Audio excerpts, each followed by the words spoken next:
الحمد لله نحمده ونستعينه ونستغفره ونؤمن به ونتوكل عليه ونعوذ بالله من شرور أنفسنا ومن سيئات أعمالنا من يهده الله فلا مضل له ومن يضلله فلا هادي له ونشهد أن لا إله إلا الله وحده لا شريك له ونشهد أن سيدنا ومولانا محمدا عبده ورسوله قال الله سبحانه وتعالى أعوذ بالله من الشيطان الرجيم بسم الله الرحمن الرحيم لا تقم فيه أبدا لمسجد أسس على التقوى من أول يوم أحق أن تقوم فيه رجال يحبون أن يتطهروا والله يحب المطهرين صدق الله العظيم۔ سیرت رسول پاک صلی اللہ علیہ وسلم کا سلسلہ نمبر 31 آج شروع ہو رہا ہے۔ سلسلہ نمبر 30 کا اختتام اس بات پر ہوا کہ نبی کریم صلی اللہ علیہ وسلم ہجرت فرما رہے ہیں۔ ابو بکر صدیق رضی اللہ تعالیٰ عنہ کے ساتھ غار حرا سے 3 دن کے بعد نکلے اور چھپ کر جو راستے پہاڑیوں کے ذریعے اور مختلف وادیوں سے ہوتے ہوئے پھر آپ شارع مکہ پر جب پہنچے تو آپ کے آنسو نکل گئے، آپ رونے لگے اور ابو بکر صدیق رضی اللہ تعالیٰ عنہ نے وجہ پوچھی تو آپ نے فرمایا مجھے مکہ یاد آ گیا۔ پھر جبرائیل علیہ السلام کو اللہ سبحانہ وتعالیٰ نے بھیج دیا اسی تسلی دینے کے واسطے اپنے نبی پاک صلی اللہ علیہ وسلم کو، اور انہوں نے تسلی اس انداز میں دی کہ ان الذی فرض علیک القرآن لرادک الی معاد، قرآن کی بے شک جس نے قرآن کو فرض کیا تو وہی رب فرما رہے ہیں کہ ہم آپ کو بے شک واپس بھی مکہ لوٹا دیں گے۔ جیسے قرآن کو کوئی نازل ہونے سے نہیں روک سکتا، اسی طرح آپ کو بھی جب اللہ واپس لوٹانا چاہیں گے تو کوئی بھی آپ کو بھی نہیں روک پائے گا، لیکن اللہ کی جب مصلحت ہوگی تو اللہ سبحانہ وتعالیٰ آپ کو لوٹائیں گے۔ پھر نبی کریم صلی اللہ علیہ وسلم آگے بڑھے تو ابو بکر صدیق رضی اللہ تعالیٰ عنہ نے دیکھا دور سے ایک گھڑ سوار بڑی تیزی کے ساتھ وہ ان کی طرف دوڑ کے آ رہا ہے، اور نبی علیہ السلام کو ابو بکر نے فرمایا کہ یا رسول اللہ یہ تو ہمارے تعاقب میں آ رہا ہے بڑی رفتار کے ساتھ۔ نبی علیہ السلام نے ان کو دلاسا دیتے ہوئے فرمایا کہ ابو بکر کیوں پریشان ہوتے ہو، غمزدہ ہوتے ہو، جب 2 لوگ ہوں اور ان کا تیسرا جو ہے مددگار خدا ہو تو تمہیں کیا غم کرنے کی ضرورت۔ کہتے ہیں وہ سوار اتنا زیادہ قریب آ گیا کہ اگر نیزہ بھی پھینکتا تو لگ جاتا ان کو، تو پھر ابو بکر نے فرمایا، پھر نبی علیہ السلام نے یہی جواب دیا، حتیٰ کہ جب بہت قریب آ گیا اس کے پاؤں زمین میں دھس گئے، جبکہ زمین کنکروں والی ہے، کوئی ریتیلی زمین نہیں ہے، اور وہ کلا بازیاں کھاتا جا کے گرا۔ کہتا ہے کہ میں حیران رہ گیا، میں تو بچپن سے شہ سواری کی کبھی آج تک گرا نہیں، یہ کیسے ہو گیا؟ نہ میری غلطی ہے نہ گھوڑے کی کوئی مستی ہے، لیکن یہ کیوں ہوا؟ پھر سوار ہوا، پھر دوڑا، پھر آگے پہنچا نبی علیہ السلام کے قریب، پھر اس کے گھوڑے کے اگلے 2 پاؤں زمین میں دھس گئے، وہ پھر لڑکھڑا کے گر گیا۔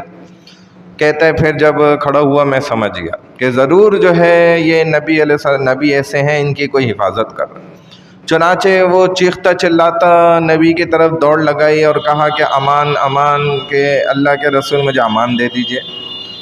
اس کو ڈر لگ گیا کہ کہیں عذاب مجھے نہ پکڑ لے۔ یہ سارا واقعہ میں نے تفصیلی سنا دیا تھا۔ مختصراً یہ کہ نبی علیہ السلام نے اسے فرمایا کہ تمہیں وہ دن کیسا لگے گا کہ جب تم کسریٰ کے کنگن اپنے ہاتھوں میں پہنو گے. کہتا ہے میں حیران کہ وہ نبی کے جو اپنی جان بچا کر مکہ چھوڑ کر دشمنوں کی ڈر سے بھاگ رہے ہیں اور مدینہ جا رہے ہیں، اور مجھے ایسی اتنی بڑی خبر دے رہے ہیں کہ دنیا کی اتنی بڑی طاقت جو ہے وہ ٹوٹ جائے گی اور اس کے جو بادشاہ کے کنگن ہیں وہ میرے ہاتھ میں ہوں گے. چنانچہ ایسا ہوا بھی کہ حضرت عمر رضی اللہ تعالیٰ عنہ کے زمانے خلافت میں یہ ہوا. جو نبی علیہ السلام نے ان کو نشانیاں بتلائی تھیں پوری بعین ہی اسی طرح ہوئی.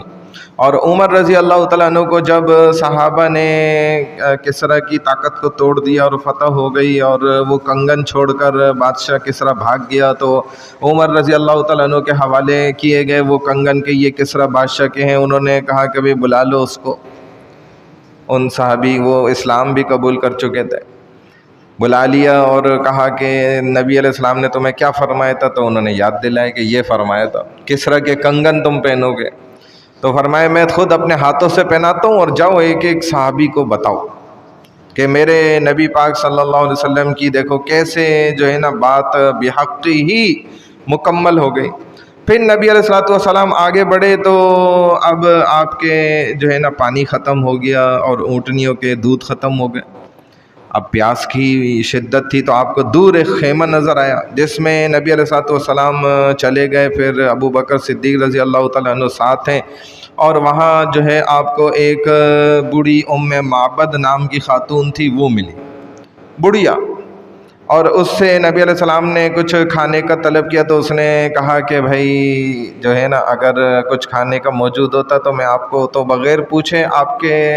کے سامنے رکھ چکی ہوتی، چونکہ میرے پاس تو کچھ نہیں ہے. نبی علیہ السلام کی نظر پڑی ایک بکری ہے بیٹھی ہوئی ہے، تو پوچھا کہ ام معبد یہ جو بکری ہے اس کے بارے میں کیا خیال ہے؟ تو فرمائے کہ یہ تو بڑی لاغر ہے اور کمزور ہے، بیمار ہے، آپ دیکھ رہے ہیں. تبھی تو میرا شوہر جو ریوڑ کو چرانے گیا اس بکری کو چھوڑ گیا تو بیمار ہے، تو اٹھ بھی نہیں سکتی بیچاری. نبی علیہ السلام نے فرمایا بس آپ اجازت دیں. اس نے کہا کوئی مسئلہ نہیں، دیکھ لیتے ہیں کیا ہو جاتا ہے. تو نبی علیہ السلام فرماتے ہیں، ابو بکر صدیق رضی اللہ تعالیٰ عنہ دیکھ رہے ہیں، فرما رہے ہیں کہ نبی علیہ السلام نے اس کی پشت پہ ہاتھ پھیرا اور آسمان کی طرف دیکھی، دعا کری، آسمان کی طرف دیکھا اور دعا فرمائی اور کہا کہ اللہ ہم اسباب تک تو آ سکتے تھے، ہم بکری تک پہنچ گئے، اب آگے اس بکری کے تھنوں میں دودھ کو پیدا کرنا وہ آپ کی ذات ہے. تو فرماتے ہیں کہ بس اتنا فرمایا اور اس بکری کو کھینچا اپنی طرف اور برتن کو پھنسایا اور اس کے تھنوں کو صاف کر کے اور جو نبی علیہ السلام نے دودھ نکالنا شروع کیا تو ایسی زبردست دھاریں دودھ کی نکلنے لگی. ام معبد حیران. ابو بکر فرماتے ہیں میں حیران ہو گیا کہ نبی پاک صلی اللہ علیہ وسلم کو دودھ بھی نکالنا آتا ہے. یہ بھی ایک فن ہے، ہنر ہے، مہارت ہے کہ ایسا زبردست کمال. چونکہ آپ جانتے ہیں کہ ہر نبی نے بکریاں چرائیں، جب بکری چرانے والا ہے تو وہ تو بکری کی پھر ساری مہارتیں بھی جانتا ہے، اس کو پتہ ہو جاتا. تو آپ صلی اللہ علیہ وسلم نے فرماتے ہیں ایسے دھاریں تیز نکل رہی تھیں دودھ کی اس کے تھنوں سے جیسے کوئی صحت مند اور تندرست بکری ہو. اور اس قدر دودھ نکلا الحمدللہ کہ جتنے بھی اس بوڑھی ام معبد خاتون کے خیمے میں برتن موجود تھے ایک ایک کر کے سارے برتن لیتے گئے اور بھرتے گئے، سب میں دودھ بھر گیا. اور خود نبی علیہ السلام نے بھی دودھ ماشاءاللہ رج کے پیا اور ابو بکر صدیق نے بھی پیا رضی اللہ عنہ، پھر ام معبد خاتون نے بھی پیا. اور جو اتنا سارا برتنوں میں بھرا ہوا تھا تو نبی علیہ السلام نے فرمایا کہ ابو بکر تھوڑا سا رکھ لو، باقی سارا ام معبد کو دے دو. بس یہ کہہ کر اور پھر نبی علیہ السلام نے اجازت طلب کی اس خاتون سے اور کہا بڑا آپ کا بڑا شکریہ کہ آپ نے ماشاءاللہ ہمیں اپنا خیمہ کی چھت بھی استعمال کرنے دی سایہ دار، اور اپنے برتن بھی استعمال کرنے دیے، اپنی بکری بھی استعمال کرنے دی، تو آپ کا تو بڑا شکر ہے. پھر روایت میں آتا ہے کہ نبی علیہ السلام نے ایک روایت کے مطابق تو اپنا انٹروڈکشن کرا دیا، نام بتا دیا کہ بھائی میرا نام محمد بن عبداللہ ہے، کبھی آپ مدینہ آنا ہو تو مجھ سے ضرور ملو، ہم سے بھی جو ہو سکے گا ہم آپ کی خدمت کریں گے ضرور. آپ نے بھی ہماری دیکھو، کیونکہ عرب لوگ ہوتے ہی مہمان نواز تھے، مہمان نوازی ان کی گٹھی میں رچی بسی ہوئی تھی. اور کہتے ہیں کہ اگر کوئی عربی آپ کو ایسا دکھ جائے جو کنجوس ہو تو بس سمجھ جائیں کہ یہ نسلی عربی نہیں، یہ کوئی ہمارے میں سے ماشاءاللہ ہے. ہو جاتا ہے ایسا بھی کہ بھائی شادی کسی جو ہے نا غیر عربی سے ہو گئی، اولادیں پیدا ہوئی، اب وہ رہے تو عربستان میں ہی رہے، عربی بھی آتی ہے، نظر بھی عربی آ رہے ہیں، لیکن کنجوس نہیں ہو سکتا. وہ ابھی کی سوچتا ہے، ہماری طرح کل کی نہیں سوچتا. آج اچھا کھا لو، اچھا پہن لو اور اچھی زندگی گزار لو اور سنت کے مطابق عمل کر لو. مسواک جیب میں رکھو، مصلی کندھے پہ ڈال کے رکھو، قرآن اپنی جیب میں رکھو، ہر وقت جدھر نماز کا وقت ہو بچھاؤ اور نماز پڑھو، مسواک کرو اور نماز پڑھو. یہ سنت وہ جانتا ہے. تو کہتے ہیں کہ جب نبی علیہ الصلوۃ والسلام نے دوسری حدیث کے مطابق جو روایت کے پتہ چلتا ہے کہ آپ صلی اللہ علیہ وسلم نے اپنا نام نہیں بتلایا اور بس خیر خیریت لی اور وہاں سے چل دیے. اب جب ام معبد کے شوہر گھر میں آئے تو دیکھ کر حیران ہو رہے ہیں کہ یہ سارے برتنوں میں دودھ کیسے بھرا ہوا ہے، اور یہ بکری ماشاءاللہ ایسی تندرست وافر مقدار میں اس کے ابھی بھی تھن جو ہے بھرے ہوئے، معجزہ ہے ان کے لیے. تو حیران ہو رہے ہیں دیکھ کر، کہہ رہے ام معبد یہ کیا ہو گیا؟ تو فرمانے لگی بھائی آ جاؤ، بیٹھ تو جاؤ ذرا، میں آپ کو آج کا ماجرا سناتی ہوں کہ آج تو ہمارے گھر میں، ہمارے خیمے میں ایسے مہمان آئے کہ آج سے پہلے تو میں نے ایسا کوئی انسان دیکھا ہی نہیں. اور علماء فرماتے ہیں کہ ام معبد نے جو اب رسول اللہ صلی اللہ علیہ وسلم کی یہاں پر تعریف فرمائی ہے نا، یہ الفاظ پوری صحابہ کی جماعت نے کبھی ایسی تعریف نہیں کی. جبکہ یہ ام معبد جو ہیں یہ بالکل دیکھا جائے تو بالکل بدو قسم کی خاتون ہے اور کوئی علم شلم بھی نہیں ہے ان کے پاس. اور ہمارے اگر پڑھے لکھے لوگوں کے حساب سے دیکھا جائے تو وہ ایسے انسان کو، ایسے لوگوں کو کہتے ہیں بیکورڈ قسم کا انسان، پچھلے قدیم زمانوں کے پرانی سوچ کے لوگ ہیں. مولوی لوگ کون ہیں؟ پرانے زمانے کے لوگ، پرانے اور قدیم طرز اصول پر اور طرز زندگی گزارنے والے لوگ ہیں. ان کو کیا پتہ ہے آج کی دنیا کے بارے میں؟ اچھا بھائی نہیں پتہ تو بس ٹھیک ہے.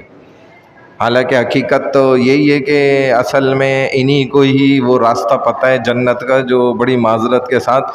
آپ اتنی ٹیکنالوجی اور اتنی جدید جدت حاصل کرنے کے باوجود بھی آپ کو نہیں پتہ. الحمدللہ انہیں وہ وے آف جنہ پتہ ہے، وہ راستہ جنت کا کہ وہ کہاں سے جاتا ہے اور کدھر کدھر سے وہ گزرتا ہے اور اس میں کیا کیا مشکلات.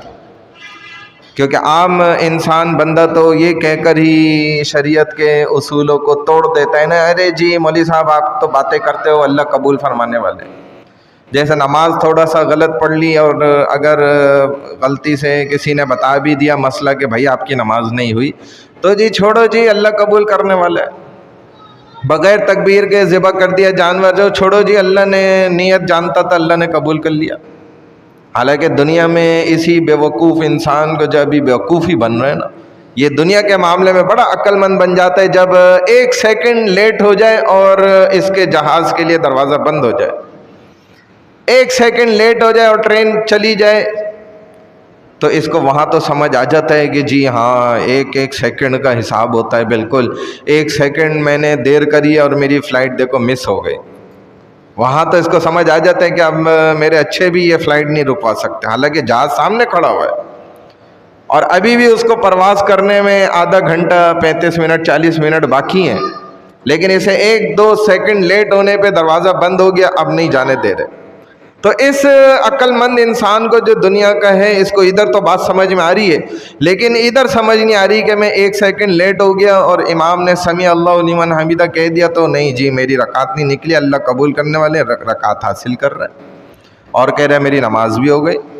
تو ام معبد ایسی خاتون تھی جو کوئی پڑھی لکھی نہیں تھی، لیکن رسول اللہ صلی اللہ علیہ وسلم کا حسن اور خوبصورتی اور آپ کے جسم کا جو نقشہ اس خاتون نے کھینچا ہے نا، قربان جائیں. کیا جمال اور کمال اور صفت اور خلق اور سیرت اور صورت کو بیان کیا اس خاتون نے، جن الفاظوں کے ساتھ ہم اس کو بس سمجھ ہی لیں تھوڑا تو بڑی بات ہے. کوئی صحابی ایسا نقشہ بیان نہیں کر سکے. ایک بدو خاتون ہے، جنگل میں رہنے والی خاتون، خیمے کے اندر، وہ بھی بڑھیا قسم کی خاتون، بڑی عمر کی خاتون ہے جو یہ بیان فرما رہی، کسی نے ایسا بیان نہیں کرا۔ اور اس نے جو الفاظ کہے نا تو کہا کہ ولا بالطری الباعل ولا بالقصیر ولا بالابیض الامحق ولا بالاسمر الابیض مائل الحمر۔ دیکھیں اپنے شوہر کو رسول اللہ صلی اللہ علیہ وسلم کا حلیہ اور آپ کے جسم مبارک کی صفات اور یہ کیسے انداز میں بیان کیے۔ کہتی ہے کہ ان کا تو قد اتنا کوئی لمبا بھی نہیں تھا کہ جیسے زیادہ لمبا قد ہو جائے تو نظر آنے والے کو عیب معلوم ہونے لگ جائے کہ بھائی اتنا لمبو ہو گیا۔ سمجھانے کے لیے لفظ عرض کر رہا ہوں، ہمارے یہاں کوئی انسان بہت لمبا ہو جائے تو اس کو ہم عالم چندہ کہنے لگ جاتے ہیں، بھائی تو بڑے لمبے قد والا ہو گیا، حد سے ہی اس کا قد بڑھ گیا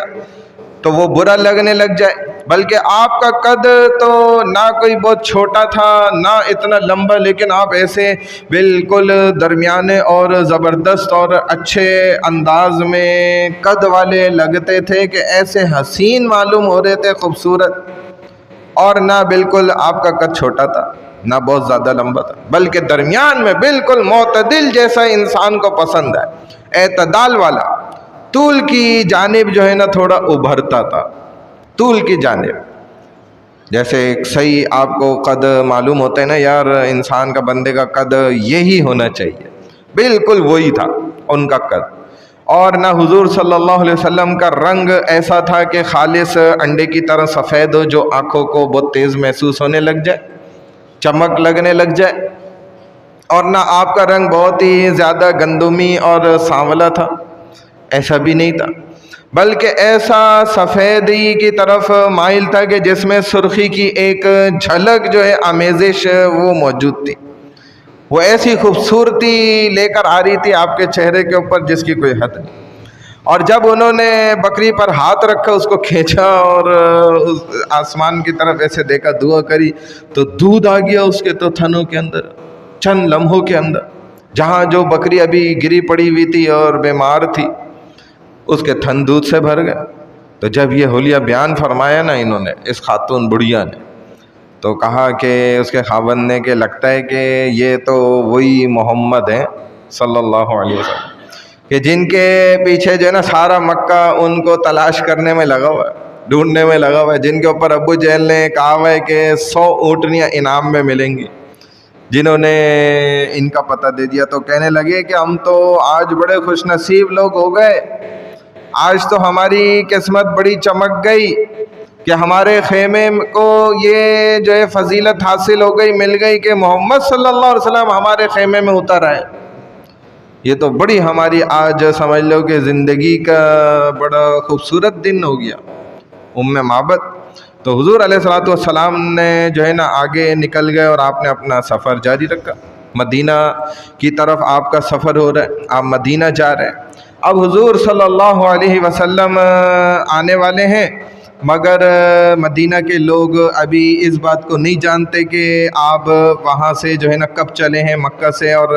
درمیان میں آپ کدھر کدھر ٹھہرے ہیں اور آپ کہاں کہاں رک رہے ہیں اور کتنے جو ہے نا دن آپ کو لگ رہے ہیں مدینہ تک پہنچنے میں، چونکہ وہ زمانہ ایسا نہیں تھا کہ کوئی جو ہے نا تار بھیج دیا جائے یا کوئی ٹیلی فونک رابطہ وغیرہ ہو یا ایسا کوئی میسج کا معاملہ ہو، تو اب جانتے نہیں تھے۔ لیکن یہ حیرانگی کی بات تھی کہ مدینہ کے اندر موجود بچے کیا، بوڑھے کیا، جوان کیا، بلکہ غیر مسلم یہودی آپ کے پرجوش استقبال کے لیے وہاں تیار تھے، آپ کے استقبال کے لیے موجود تھے۔ اور بنو قینقا اور اسی طرح بنو نذیر، بنو قریظہ کے لوگ جو ہے نا ان سب کے بڑے بڑے جو راہب تھے وہ باہر نکل کے آ رہے تھے مدینہ شہر سے، کہ جو آنے کا راستہ تھا اس مقام پر آ رہے تھے کہ جس کو کہا جاتا تھا ثنیۃ الوداع، جو مدینہ کا یوں سمجھ لیں کہ داخلی راستہ ہوتا ہے، جیسے ہمارے کراچی کا سوراب گوٹ ہے نا، یا اس سے پیچھے اگر چلے جائیں تو ٹول پلازا ہے، اس طریقے کا جیسے کراچی میں داخل ہونے کا راستہ۔ تو ثنیۃ الوداع آج بھی یہ ثنیہ کا مقام جو ہے نا وہ موجود ہے، اور جب شاہ فہد نے ایک فیصلہ لیا تھا جو بڑا زبردست فیصلہ تھا ایئر کنڈیشن کے معاملے کے اوپر، کہ یہ رسول اللہ صلی اللہ علیہ وسلم کے مسجد نبوی سے قریب جو ہے نا اے سی کا پلانٹ لگایا جا رہا تھا، تو شاہ فہد نے اس پلانٹ کی جگہ کو جو ہے نا تبدیل کرایا تھا۔ انہوں نے حکم صادر کیا کہ بھائی یہ جو ہے نا شاہ فہد کے قریب یہ پلانٹ نہ لگایا جائے، اتنا بڑا پلانٹ لگانا ہے پورے مسجد نبوی صلی اللہ علیہ وسلم کو، آپ ٹھنڈا کرنا چاہتے ہیں اور اچھی بات ہے، لیکن یہاں سے جب قریب ہوگا تو دھواں اور مٹی اڑے گی، اور اسی طرح جو ڈیزل ہوگا اور پیٹرول ہوگا اور جو گاڑیوں کی آمد و رفت ہوگی اس سے جو دھول مٹی اور یہ پیٹرول ڈیزل کی بدبو ہوگی، یہ ہوا جب چلے گی تو وہ رسول اللہ صلی اللہ علیہ وسلم کے روزے تک جائے گی، اور یہ تو بڑی بے ادبی کی بات ہے، یہ کام تو ہم نہیں ایسے، پلانٹ تو بالکل لگے گا لیکن اس کو جو ہے نا دور لگایا جائے۔ چنانچہ فرماتے ہیں کہ انہوں نے یہ فیصلہ کیا کہ جہاں سے رسول اللہ صلی اللہ علیہ وسلم داخل ہوئے تھے نا ثنیۃ الوداع، اس مقام پر ہی اس اے سی کے پلانٹ کو نصب کرنا چاہیے، چونکہ ہمارے نبی پاک صلی اللہ علیہ وسلم جس جگہ سے مدینے کے اندر داخل ہوئے وہیں سے ٹھنڈی ہوائیں آنی چاہیے، تو یہ بڑی اچھی سوچ تھی۔ حالانکہ ہمارے لوگ بعض کیا کہتے ہیں کہ جی یہ تو وہابی لوگ ہیں یہ تو کون ہے جی؟ وہابی لوگ ہیں۔ یہ دیکھو ان وہابیوں کی تو ماشاءاللہ آپ دیکھیں پوری دنیا میں اللہ سبحانہ وتعالیٰ نے انہی کو خدمت کا موقع پھر کیوں دے دیا اگر یہی وہابی لوگ ہیں؟ ذرا سا عقل کو ہاتھ مارو بیوقوف انسان، کہ آپ ان کو وہابی کہہ رہے ہیں جو محمد الرسول اللہ صلی اللہ علیہ وسلم کی وہ خدمت کر رہے ہیں جو ہم تو سوچ بھی نہیں سکتے، ہمارے تو نصیب میں نہیں آئی وہ خدمت، وہ ظاہری بھی وہاں خدمت کر رہے ہیں ماشاءاللہ، دیکھیں۔ ورنہ ہمارے ذہنوں میں یہ خیال آتے ہیں کبھی کہ نبی، ہمارے ہاں کیا ہے کہ الٹا نبی پاک صلی اللہ علیہ وسلم کی سنتوں کو توڑ توڑ کے اور نبی کے سینے پہ جو ہے نا نعوذ باللہ ہم نے وار کیے ہیں، ہمارے نوجوانوں نے اور ہمارے کتنے عمر رسیدہ لوگوں نے بھی داڑھیاں کاٹ کاٹ کے نالیوں میں بہا بہا کے، اور ایک اللہ والے بزرگ کو تو خواب میں نبی کریم صلی اللہ علیہ وسلم نظر آئے، کہتے ہیں دن بعض دفعہ ہفتے میں ایسے دن آ جاتے تھے وہ 1,00,000 مرتبہ درود شریف پڑھ لیتے تھے نبی کریم صلی اللہ علیہ وسلم کے، تو ان کو اکثر جو ہے نا نبی علیہ الصلوۃ والسلام کی زیارت ہوتی، ایک دفعہ زیارت ہوئی تو دیکھا کہ آپ صلی اللہ علیہ وسلم کے سینے مبارک پہ زخم ہی زخم، تو پوچھا یا رسول اللہ یہ کس نے آپ کو زخم لگا دیا؟ اور مقصد پوچھنے کا تھا کہ ضرور کسی غیر مسلم اور کافروں کی حرکت ہوگی، اور نبی پاک صلی اللہ علیہ وسلم فرمانے لگے کہ نہیں، یہ میرے اپنے ان مسلمانوں کا عمل ہے کہ جنہوں نے میری سنتوں کو توڑا اور میرے سینوں کو چھنی کر دیا۔ دیکھیں تو بہرحال اللہ ہماری حفاظت فرمائے، ہم تو ان کے وہابی کہہ رہے ہیں، اور وہ حضور علیہ الصلوۃ والسلام کی جس قدر عقیدت رکھتے ہیں، روزے مبارک کی آپ دیکھ لیں کیسی خدمت، اللہ کے گھر کی کیسی خدمت ہے، تو یہ ہمیں عقیدت والے لوگ جن کو ہم کہتے ہیں کہ یہ نبی کو نبی مانتے ہی نہیں ہیں، نعوذ باللہ، اور نبی کریم صلی اللہ علیہ وسلم کو تو ہم لوگ ہی جیسے بس نبی مانتے ہیں، جن کا آپ غور کریں تو سارا گزارا ہی جی قوالیوں اور مجروں پر ہو رہا ہے، نعوذ باللہ، یہ ہمارا گزارا۔ اور قال رسول اللہ صلی اللہ علیہ وسلم کہنا یہ تو نصیب ہی نہیں ہو رہا، حیرت کی بات ہے۔ جب جاؤ کسی مزار پہ فاتحہ پڑھنے یا دور دراز کہیں کسی جو ہے نا اللہ والے کے درگاہ پہ چلے جاؤ فاتحہ پڑھنے کے لیے، تو جی وہاں پر ڈھول ڈھمال ہی نظر آ رہے ہیں، قوالیاں ہی نظر آ رہی ہیں، اور رقص کرتے ہوئے ہی لوگ نظر آ رہے ہیں، یہ دیکھیں حال۔ تو یہ عجیب سی بات کرنا، حیرت ہے۔ یہ مدینہ والے لوگ جو تھے نا یہ سب نکل کر آ گئے ثنیۃ الوداع کے والے مقام پر، جو پہاڑی ہے اس پر آ کر چڑھ جاتے، دور دور تک دیکھتے، جب حالانکہ اس وقت گرمی مدینہ کی خطرناک قسم کی، اس کے باوجود گرمی دھوپ زیادہ ہو جاتی تو تھوڑا واپس اتر کے چلے جاتے، پھر تھوڑی دیر بعد آ جاتے، اب پھر حضور علیہ الصلوۃ والسلام تشریف لانے لگے تو اللہ کی قدرت دیکھیں، حیرت کی بات ہے کہ ایک یہودی نے جو ہے سب سے پہلے رسول اللہ صلی اللہ علیہ وسلم کو دیکھا اور اس نے آواز لگائی کہ یا اہل المدینہ ھذا مطلوب، جس کے لیے تم لوگ انتظار کر رہے تھے نا، جو مطلوب تھا، اس نے زور سے چلایا اور کہا کہ سب دیکھو وہ جو ہے نا آ رہے سامنے نظر آ گئے۔ تو سب دیکھ کر اس قدر خوش ہو گئے، اس لیے ایک حدیث میں ایک صحابی رضی اللہ تعالیٰ عنہ فرماتے ہیں کہ واللہ ما رأینا ازوا یوم، کہ بخدا، خدا کی قسم ہے کہ ہم نے ایسا روشن دن کبھی دیکھا ہی نہیں تھا جس قدر روشن دن ہمیں اس دن مدینہ کے اندر نظر آ رہا تھا، جس دن رسول اللہ صلی اللہ علیہ وسلم مدینہ پاک میں تشریف لا رہے تھے۔ اور کہتے ایسا محسوس ہو رہا تھا کہ جیسے دو سورج نکل آئے ہوں، ایک سورج نہیں ہے بلکہ دو سورج نکلے ہوئے، اس قدر روشن تھا وہ دن۔ اور مدینہ ایسا روشن تھا تو اب عرب کی بچیاں، لڑکیاں جو تھیں وہ حضور صلی اللہ علیہ وسلم کے استقبال میں کہہ رہی تھیں، یہ آوازیں لگانے لگ گئے۔ اسی لیے طلع البدر علینا من ثنیات الوداع، طلع البدر علینا من ثنیات الوداع وجب الشکر علینا ما دعا للہ داع۔ دیکھیں جو فرمائے نا، عرب لوگ جانتے تھے اچھی طرح 14ویں کا چاند کیا ہوتا ہے نا، 14ویں کا چاند گویا ہم پر آج طلوع ہوا ہے وادی وداع کے مقام پہ، وادی وداع سے ہم پر شکر واجب ہے اب اس بات کا، جب کوئی اللہ کے لیے بلانے والا بلاتا ہے۔ اور آپ غور کریں تو ادھر عرب کی بچیاں ہیں، یہ ان باتوں کو جانتے تھے عرب لوگ کہ ورنہ تو ہلال یا قمر کا لفظ بھی یہاں استعمال ہو سکتا تھا، طلع الہلال علینا، طلع یہ کہہ دیتے قمر علینا، لیکن ہلال اور قمر بھی چاند ہی ہوتا ہے، لیکن بدر کا چاند جو ہے نا یہ پورا اور مکمل ہوتا ہے، روشن 14ویں کا چاند جس کو کہا جاتا ہے، جو 14 کی تاریخ کو پورا ہو جاتا ہے۔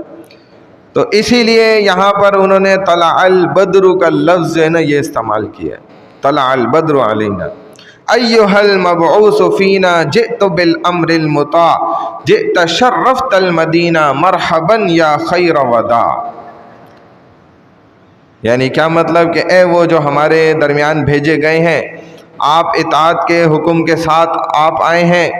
اور مدینہ کو شرف بخشا آپ نے، تو آپ کو خوش آمدید ہے اے بہترین بلانے والے۔ یہ امام بخاری رحمہ اللہ نے بھی جو ہے اپنی کتاب حدیث کی جو ہے بخاری شریف کے اندر بھی اس کو ذکر فرمایا۔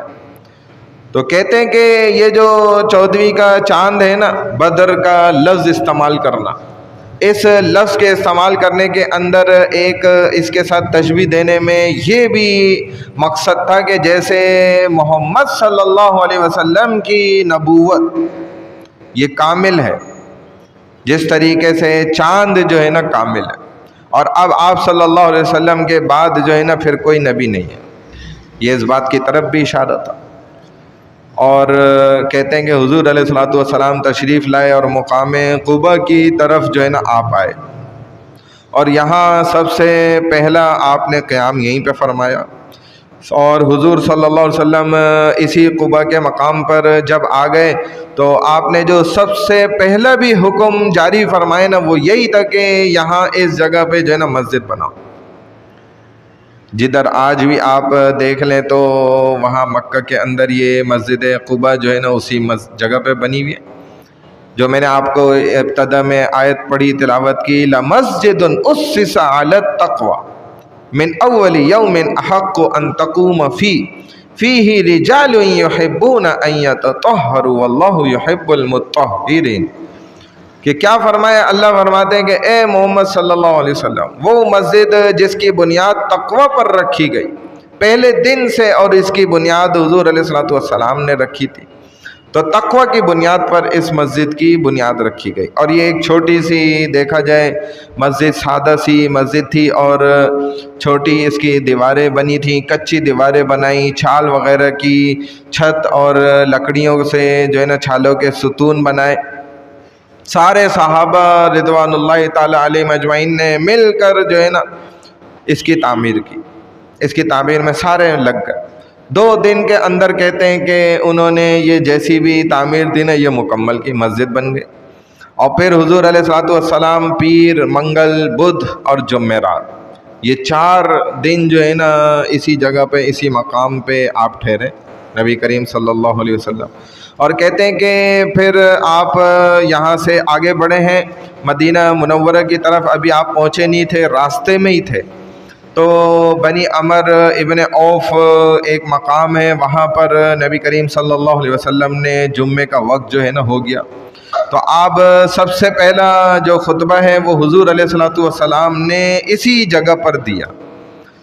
تو آپ غور کریں تو قباء اور مدینہ کے درمیان جو ہے نا سعد ابن عوف کا یہ جو ہے نا مقام ہے، اور حضور صلی اللہ علیہ وسلم کے کہتے ہیں کہ آنے سے پہلے سے ہی یہاں پر جمعہ جو ہے نا پڑھا جاتا تھا، آپ کے آنے سے پہلے، بلکہ کہا جاتا ہے کہ اسلام کے آنے سے پہلے بھی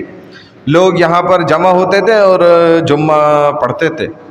یہ گویا یسعد ابن دوارہ کے وقت سے ہی جو ہے نا یہ سلسلہ جاری تھا، اور لؤی بن کعب، جب آپ نبی کریم صلی اللہ علیہ وسلم کا سلسلہ شجر نسب کو پڑھیں گے تو اس میں لؤی بن کعب کا ذکر آتا ہے، جو آپ کے سمجھ لیں داداؤں میں سے، تو حضور صلی اللہ علیہ وسلم کے یہ دادا گزریں گویا۔ اور جمعہ نام بھی رکھا تھا اس کا، پہلے نام جو ہے وہ یوم العروبہ ہوا کرتا تھا، یوم العروبہ اس کو کہا جاتا تھا، یوم الجمعہ نہیں تھا اس کا نام، اور پہلا جمعہ پڑھایا تھا اسد ابن درارہ نے۔ پھر کہتے ہیں کہ حضور صلی اللہ علیہ وسلم نے ہجرت کے بعد پہلا جمعہ یہاں پڑھایا، اور پھر آپ روانہ ہو گیا۔ مدینہ کے لوگ تو بڑے، آپ دیکھیں اب بھی بڑے میٹھے اور جاں نثار قسم کے لوگ ہیں، اور حضور صلی اللہ علیہ وسلم اب داخل ہو رہے ہیں تو لوگ سڑکوں پہ کھڑے ہیں اور حضور علیہ الصلوۃ والسلام کی اونٹنی کو چمٹ رہے ہیں اور استقبال پر زور استقبال کر رہے ہیں، اور خوش ہیں کہ آج ہمارے درمیان جو ہے نا بڑی زبردست ہستی آ گئی، اور کہہ رہے ہیں کہ یا رسول اللہ انزل معنا، انزل ہنا، انزل ہنا، بس یہ ہمارے گھر اتریں، ادھر آ جائیں، ہمارے گھر آ جائیں۔ جیسے کوئی ایک بڑی ہستی آ جاتی ہے تو ہر شخص کیا چاہتا ہے کہ جی ہمارے ہاں ٹھہر جائے، ہمارے گھر میں برکت ہو جائے، اے رسول ہمارے پاس آئیں نا، وہ ہمارے پاس اتریں نا، خدا کے لیے ہماری طرف آئیں۔ اب حضور علیہ الصلوۃ والسلام دیکھ رہے ہیں کہ یہ اپنے جو ہے نا کہتے ہیں کہ ہماری تو جان مال، ہمارے بچے آپ پر سب قربان ہیں، ایسی محبت کا اظہار ہے۔ مدینہ کے اندر واقعی لوگ بڑے میٹھے۔ تو اب نبی علیہ الصلوۃ والسلام تو دیکھ رہے ہیں ان کی محبت کا تقاضا بڑا سخت ہے، لیکن ظاہر ہے اللہ کی طرف سے آپ کے ہر معاملے کو متعین اور طے کیا جاتا ہے۔ چنانچہ اسی لیے امام مالک رحمہ اللہ بھی فرماتے ہیں کہ دنیا کے تمام شہروں میں سب سے افضل شہر جو ہے نا وہ مدینہ ہے، حتیٰ کہ کہتے ہیں کہ مکہ سے بھی افضل کہتے ہیں اس کو، اور اس کی بہت سارے دلائل کو بیان کرتے ہیں۔ اس میں سے جو ایک بڑی دلیل ہے نا وہ یہ دلیل بیان کرتے ہیں کہ آپ غور کریں تو دنیا کے جتنے بھی شہر ہیں حتیٰ کہ مکہ بھی یہ تلوار کے زور پر فتح ہوئے ہیں، اور مدینہ المنورہ جو ہے یہ اسلام کی برکت سے جو ہے نا فتح ہوا ہے۔ رسول اللہ صلی اللہ علیہ وسلم داخل ہوئے، پیار محبت اسلام پہلے ہی اس قدر ماشاءاللہ وہاں پھیل گیا تھا، اور لوگ بھی ایسے نرم مزاج تھے اور انہوں نے قبول بھی کیا کہ مدینہ میں جب آپ داخل ہو رہے تو آپ کا کیسا استقبال ہو رہا ہے۔ اور مکہ کے حالات آپ نے دیکھ لیے کہ یہاں پر کوئی تلوار ہی نہیں چلی ہے مدینہ میں، اور حضور علیہ الصلوۃ والسلام کے آنے سے پہلے ہی اسلام آ گیا تھا۔ مصعب ابن عمیر جو ہے وہ اسلام با مشرف ہو کر یہاں پہنچ چکے تھے، اور انہوں نے اسلام کی ایسی زبردست محنت کی تھی، سینکڑوں لوگ جو ہے اسلام میں داخل ہو گئے تھے، اور کہتے ہیں 83 لوگ تو یہیں سے آئے تھے جو بیعت عقبہ کے اندر رسول اللہ صلی اللہ علیہ وسلم کی انہوں نے بیعت کی تھی۔ اور ادھر جو ہے وہ بیعت کر کے پھر آپ صلی اللہ علیہ وسلم نے جب دیکھا کہ ان سب کا اتنا زیادہ جو ہے نا شوق اور ذوق ہے، ہر بندہ چاہتا ہے کہ بھئی اس کے گھر میں داخل ہو جاؤں، اس کے گھر میں ٹھہر جاؤں، تو نبی علیہ الصلوۃ والسلام نے فرمایا کہ بھئی اللہ کی جانب سے یہ فیصلہ ہے کہ یہ جو اونٹنی میری چل رہی ہے نا، اس کو کوئی نہ پکڑے، اس کی مہار کو کوئی نہ پکڑے اور کوئی اس طرف اس کو نہ کہیں موڑے،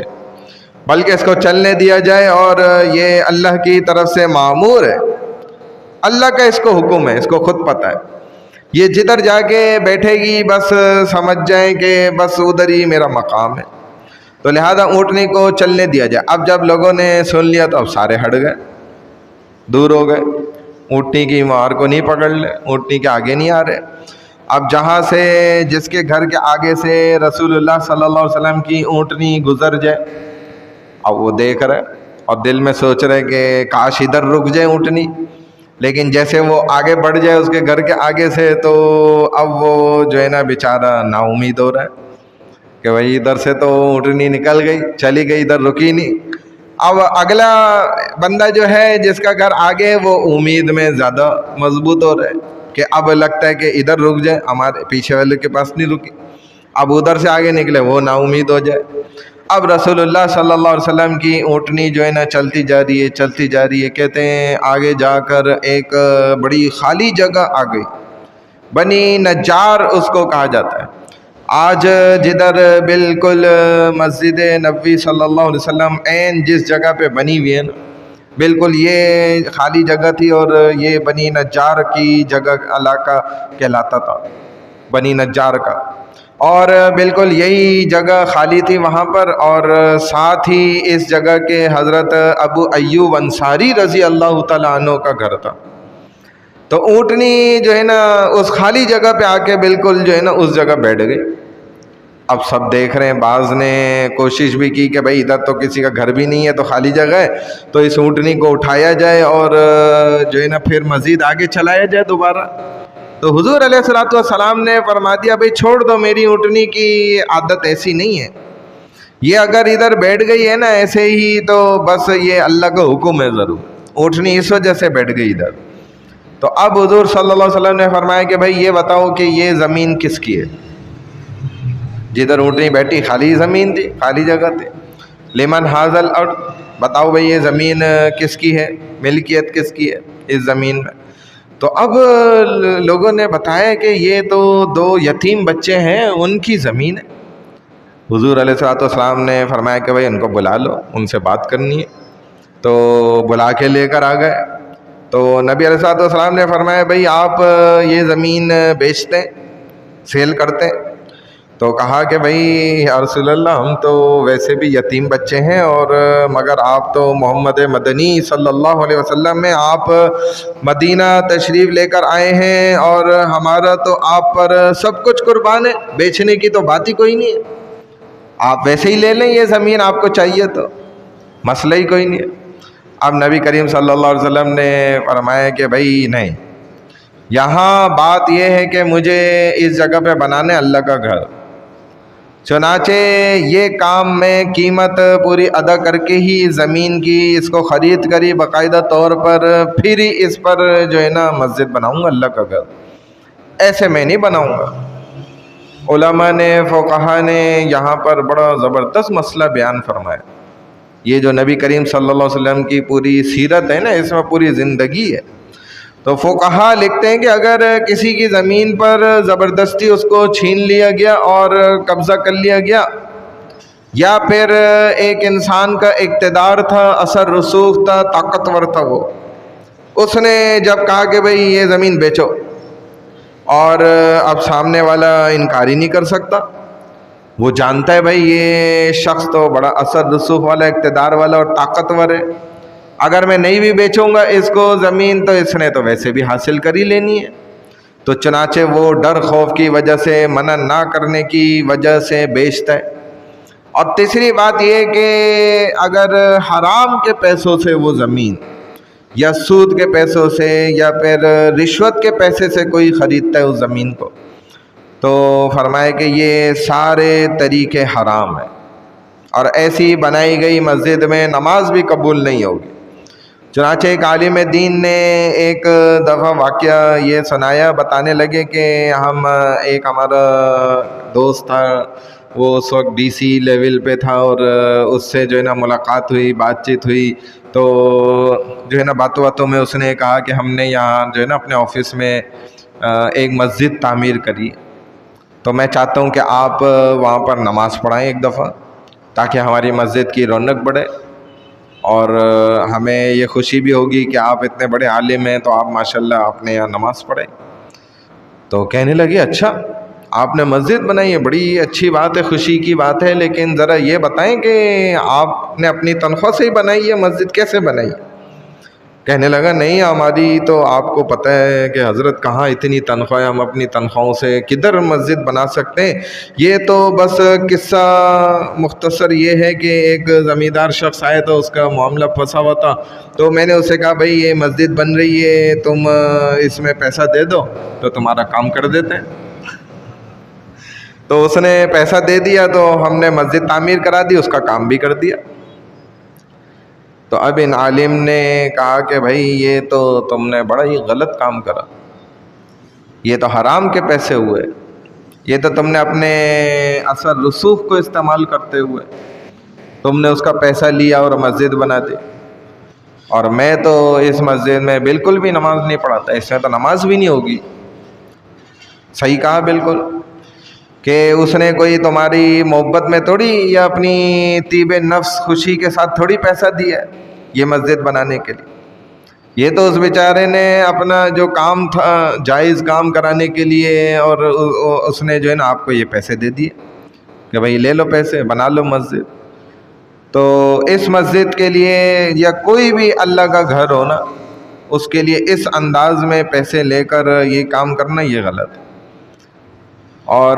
جب وہ اصرار کرنے لگا ہوگا تو انہوں نے کہا ہوگا بھائی کیا ہو گیا، دنیا میں ایک میں ہی مولوی رہ گیا ہوں کیا؟ جاؤ اتنے مولوی تمہیں مل جائیں گے،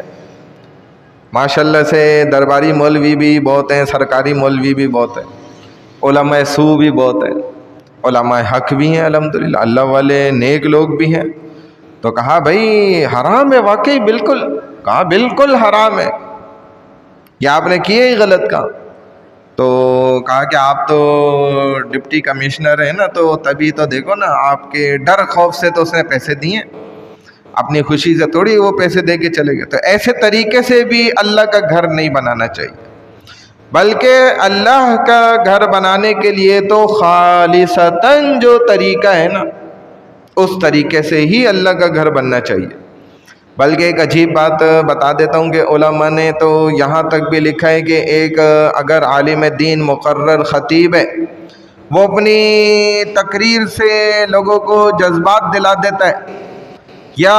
لوگوں کے احساس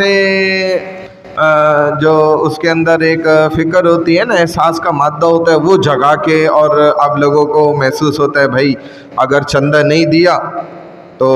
جو ہے نا سارے لوگ دیکھیں گے۔ اب وہ کیا ہے کہ لوگوں کی باتوں سے اور ان کے طعنوں سے بچنے کے لیے، اور ان خطیب کے اس طریقے سے اس انداز میں چندہ اکٹھا کرنے جمع کرنے کی تقریر جو اس نے جذباتی کری، اس پر وہ پیسہ نکال کے دیتا ہے، تو کہا کہ یہ بھی ڈاکہ مارنا ہے، یہ پیسہ بھی حرام ہے۔ بعض علماء نے یہ بھی لکھا، کیونکہ وہ آدمی اپنی خوشی سے تو دینا ہی نہیں چاہتا تھا، وہ تو مالدار بندہ تھا، 20 لوگوں کے بیچ میں بیٹھا ہوا تھا۔ اب آپ نے اس کو جب اس انداز میں کہا تو اس نے سوچا کہ اگر میں پیسہ نہیں دوں گا لوگ باتیں بنائیں گے، طعنے ملیں گے، اسی لیے اس نے پیسہ نکال کے دیا۔ تو کہا کہ بھائی بعض دفعہ انسان جو ہے بھیک مانگ کے ڈاکہ مارتا ہے، بعض دفعہ غضب کر کے بھی ڈاکہ مارتا ہے، بعض دفعہ انسان ایسے جذبات دلا کے اور ایسی تقریر کر کے بھی ڈاکہ مارتا ہے مال پہ، پیسے پہ۔ تو فرمائے کہ اس طریقے سے بھی اللہ کا گھر بنانا، اپنے باس کو آپ نے ایسے چال بازی میں پھنسایا کہ بھائی بس یہ کام تو ہونا ہی چاہیے، دنیا میں بس یہ کی مسجد رہ گئی ہے۔ ابھی ایک ساتھی اللہ کے راستے سے آئے تو انہوں نے بھی بتایا کہ بھائی اس جگہ پہ مسجد تو اتنی ہے لیکن نمازی ایک بھی نہیں ہے، نہ فجر کی نماز ہو رہی ہے، کوئی پڑھنے آنے کو تیار ہی نہیں ہے، نہ ظہر کی ہو رہی ہے، نہ عصر ہو رہی ہے، حالانکہ مردوں سے بھرا ہوا ہے گاؤں، اتنی مسجدیں ہیں لیکن نماز پڑھنے والا کوئی نہیں. حیرت ہے. دیکھیں حالانکہ یہ پاکستان کا حالات ابھی کے کرنٹ سچویشن. تو اللہ کا گھر ایسے بنانا، خطیب کا اپنی تقریر سے بھی لوگوں کو متاثر کر کے، لوگوں سے پیسہ چندہ وصول کر کے، یہ بھی ڈاکہ مارنا ہے کہ بندہ دینا ہی نہیں چاہتا تھا لیکن آپ نے اپنی تقریر اور بات کے جادو سے اس سے پیسہ نکلوا لیا. تو جب تک اپنی دل کی خوشی سے نہیں کوئی پیسہ دے تب تک اس کو جو ہے نا قبول. تو فرمائے کہ اگر صرف مسجد مدرسہ کی کیفیت اور حالات آپ اگلے کے سامنے رکھ دیں، بھئی یہ حالات ہیں، یہ کیفیات ہے مدرسے کا، یہ مسئلہ ہے. اب آپ لوگ جو اپنی خوشی سے کرنا چاہیں اس انداز میں کہہ دیں، بس کافی ہے. بہت زیادہ ان کو جو ہے نا مجبور کرنا یہ غلط. پھر اب لوگوں کی ذمہ داری ہے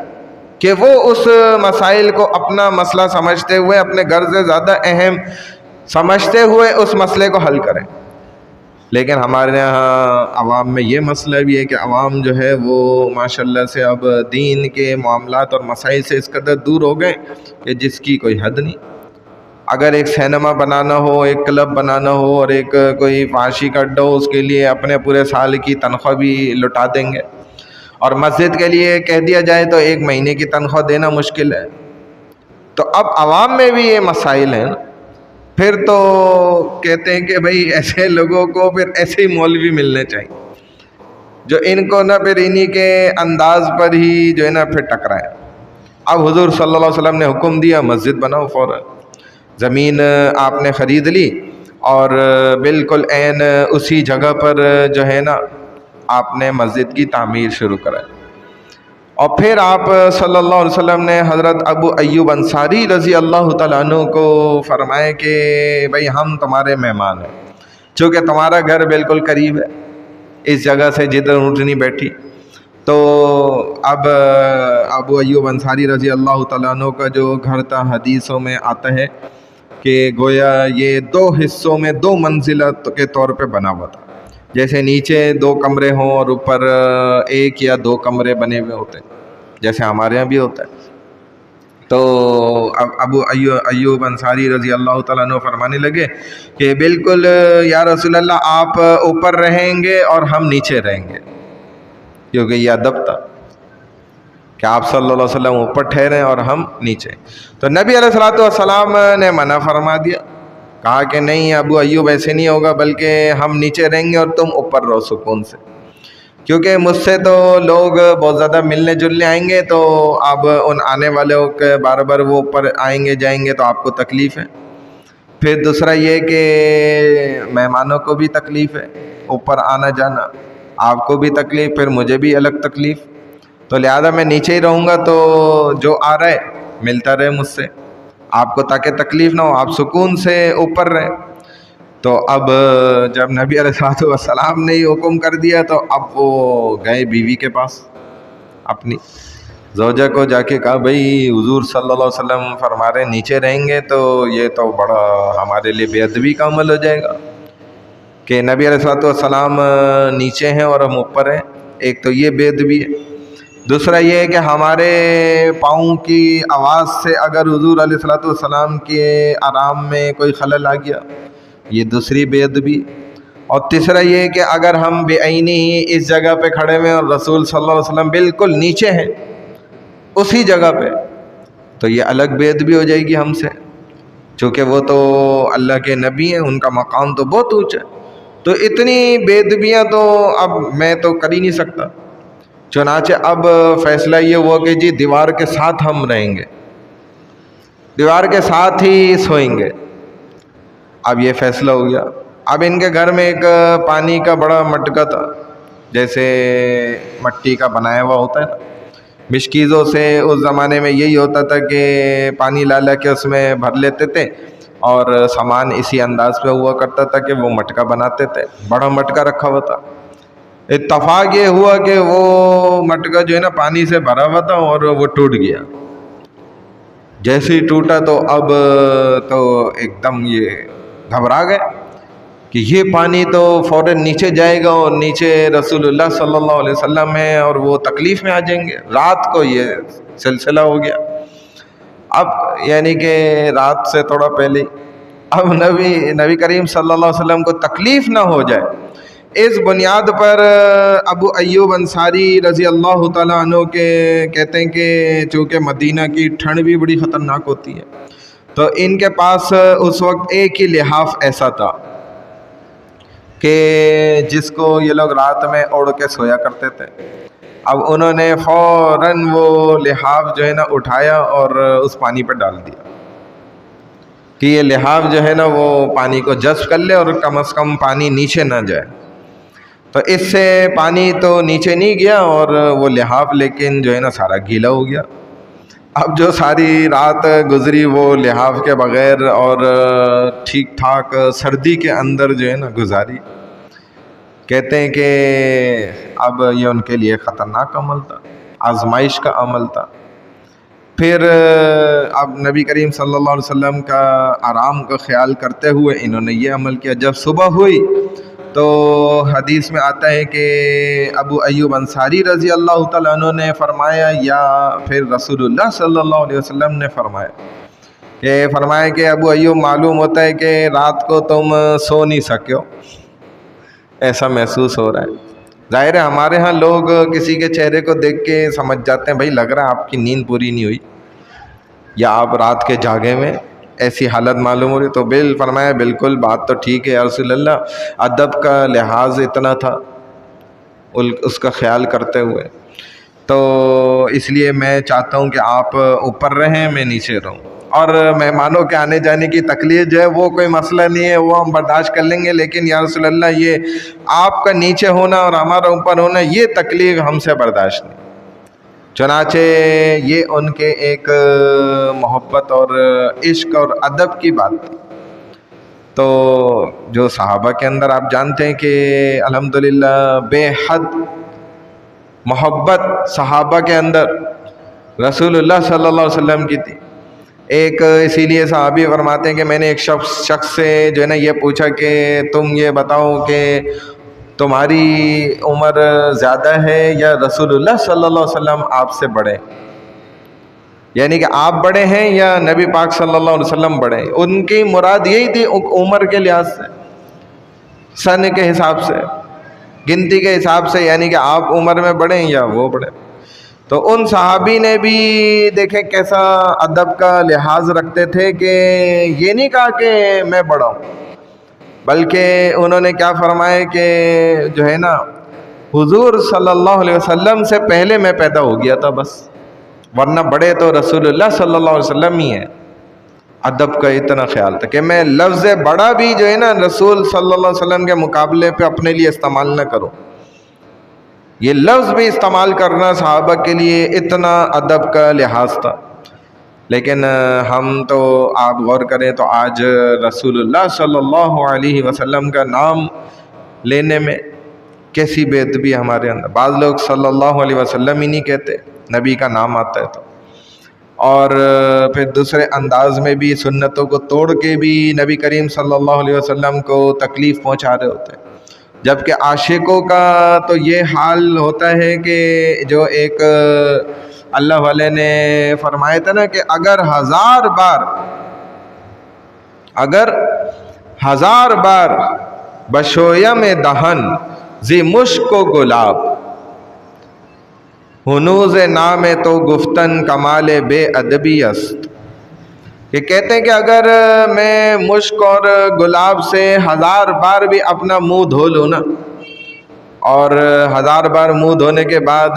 تب بھی رسول اللہ صلی اللہ علیہ وسلم کا نام لو تو مجھے یہ تب بھی کمال بے ادبی محسوس ہوتی ہے، کیونکہ میرا منہ تو اس قابل ہی نہیں ہے کہ اس ہستی کا نام لے رہے ہیں۔ اللہ نے ہمیں اس قدر توفیق دے دی، یہ بہت بڑی بات ہے کہ میری گندی گویا زبان سے جو ہے نا آپ صلی اللہ علیہ وسلم کا نام مبارک ادا ہو رہا ہے۔ یہ تو اللہ ہی نے ہمیں اتنی ہمت اور طاقت دے دی، ورنہ بے ادبی تو بہت زیادہ۔ تو صحابہ بھی جو ہے نا نام لیتے تھے حالانکہ رسول اللہ صلی اللہ علیہ وسلم کا، تو یہ مقام عشق تھا، ان کا محبت کا مقام تھا کہ کیسے رسول اللہ صلی اللہ علیہ وسلم سے اوپر رہیں، جبکہ خود حضور علیہ الصلوۃ والسلام کا حکم تھا کہ اوپر چلے جاؤ۔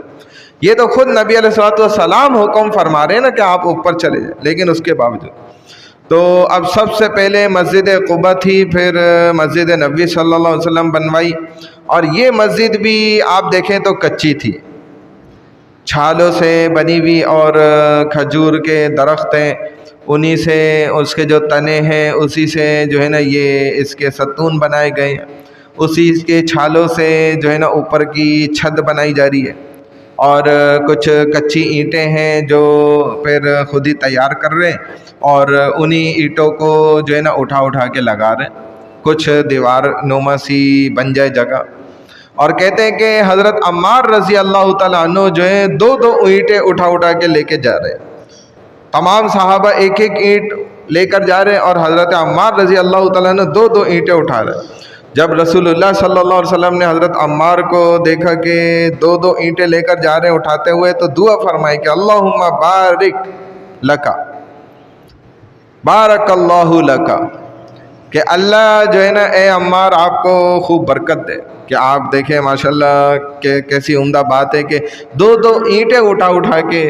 یہ آپ کا ذوق اور شوق ہے نا،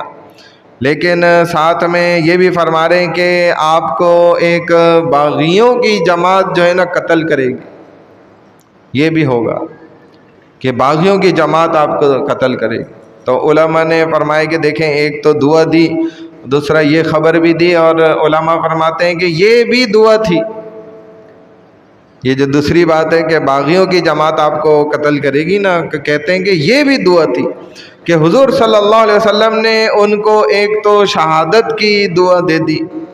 کہ آپ کو شہادت نصیب ہوگی، اور دوسری بات یہ کہ باغی آپ کو ماریں گے تو مطلب یہ ہوا کہ آپ حق پر ہوں گے، اور دوسری جو جماعت کے لوگ ہوں گے وہ بغاوت کرنے والے ہوں گے، آپ حق پر ہوں گے، اور قتل کرنے والے باغی ہوں گے، کہ جیسے آپ آج اللہ کا گھر بنانے کے لیے اتنے شوق اور ذوق کے ساتھ ماشاءاللہ دوڑ دوڑ کے جو ہے نا لگے ہوئے ہیں نا، تو اللہ تمہیں علامت بنا دے گا گویا حق کو باطل کے درمیان فرق کرنے کی اس دن، آپ حق پر ہوں گے اور دوسرے جماعت جو ہوگی وہ باطل پر ہوگی جو آپ کو شہید کرے گی۔ اب حضور صلی اللہ علیہ وسلم کی مسجد جس کے ستون آپ کو میں نے عرض کیا کہ کھجور کے، اور اس کی چھت بھی کھجور کی جو ہے نا چھالوں سے چھڑیوں سے بنائی گئی، ممبر جو ہے وہ کھجور کا ایک تنا تھا جس سے رسول اللہ صلی اللہ علیہ وسلم کا اس طرح ممبر بنایا گیا، اس ممبر پر رسول اللہ صلی اللہ علیہ وسلم مطلب بیٹھتے نہیں تھے، لیکن کیا کرتے تھے نبی کریم صلی اللہ علیہ وسلم اپنی پشت مبارک جو ہے نا اس سے ایسے ٹیک لگا کے نا، جیسے یوں ایسے ٹیک لگا کے نبی کریم صلی اللہ علیہ وسلم اور پھر صحابہ کو خطبہ دیا کرتے تھے، اور جو باقی اس خطبے سے آگے پیچھے وقت ہوتا تھا اس میں کھڑے ہوئے ہوتے تھے اس انداز میں۔ تو اب کہتے ہیں کہ ایک دفعہ ایک عورت آئی اور اس نے جو ہے نا کہا کہ یا رسول اللہ اگر آپ اجازت دیں نا تو میرا شوہر بھی جو ہے وہ لکڑیوں کا کام کرتا ہے، بڑھئی ہے، میں بھی اس کے ساتھ کرتی ہوں، تو آپ اگر اجازت دیتے ہیں تو ہم یہ چاہتے ہیں کہ بڑھیا عورت تھی، ہم یہ چاہتے ہیں کہ آپ کے لیے ایک ممبر باقاعدہ نا تیار کر دیں لکڑی کا، تو اگر آپ اجازت دیں ہمیں تو، کیونکہ آپ کھڑے ہو کر خطبہ دیتے ہیں اور باقی جو آگے پیچھے کا بھی وقت ہے اس میں بھی آپ کھڑے رہتے ہیں، تو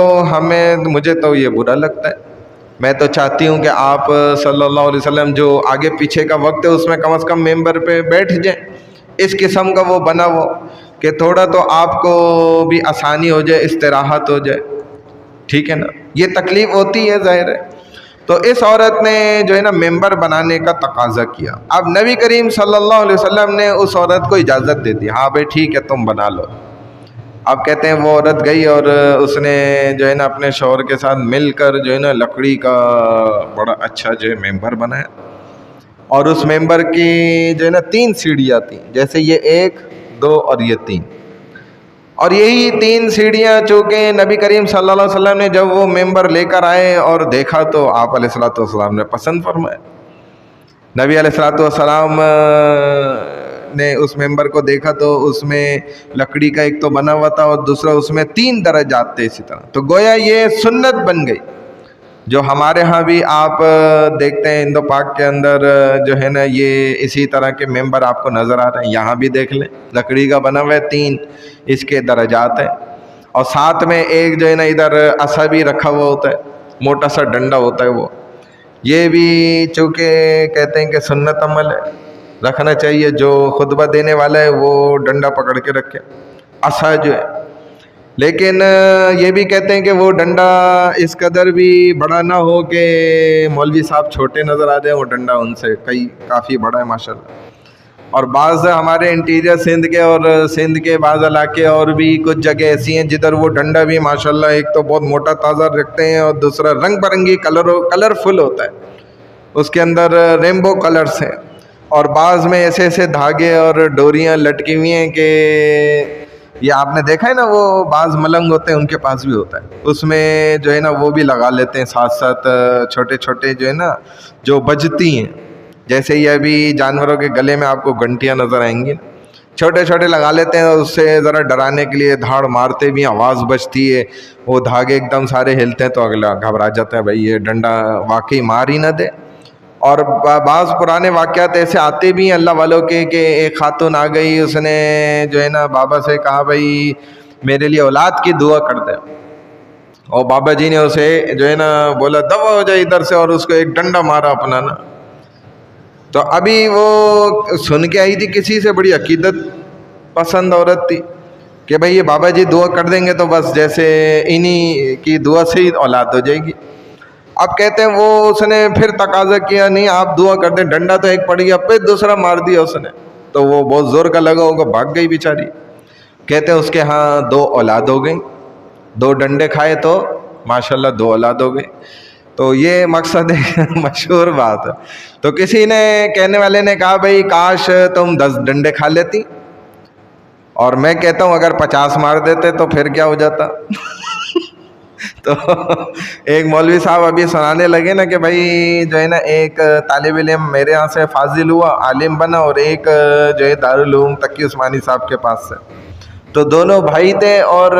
ان کے ماشاءاللہ سے جو ہے نا کل یہ 27 بھائی اور 19 یا پتہ نہیں 17 بہنیں. تو سامنے سے شاگرد نے سوال کیا کہ حضرت مقصد ان کی والدہ ایک ہی تھی. تو مولوی صاحب نے کہا بھائی میں اس کے گھر سے پوچھ کے نہیں آیا. ابھی اتنا تو مجھے پتہ ہے کہ 27 بھائی ہیں اور 17 بہنیں ہیں, لیکن یہ نہیں پتا ماں ایک ہے یا 2 ہیں, ایک بھی ہو سکتی ہے, کوئی اتنا اچنبھے کی بات نہیں ہے. بہرحال اللہ کی توفیق ہے بھائی. ایک وقت میں ابھی چند دن پہلے بچوں کی پیدائش ہوئی تو 3 بھائی 1 بہن ایک ساتھ پیدا ہوئے ماشاءاللہ, بالکل صحیح نارمل. بہن جو تھی وہ تھوڑی دیر ذرا اس کا سانس کا مسئلہ ہو, نارمل پیدائش ہوئی. 4 نارمل پیدائش ہوئی ماشاءاللہ. اور ادھر ہی کراچی کا واقعہ ہے یہ, یہیں پہ ہسپتال ہے سولجر بازار میں. وہ حالانکہ ہے بھی غیر مسلموں کا, لیکن سنا ہے کہ وہاں پر نارمل ڈیلیوریز ہوتی ہیں ماشاءاللہ, ادھر سیزر پہ نہیں لے کے جاتے.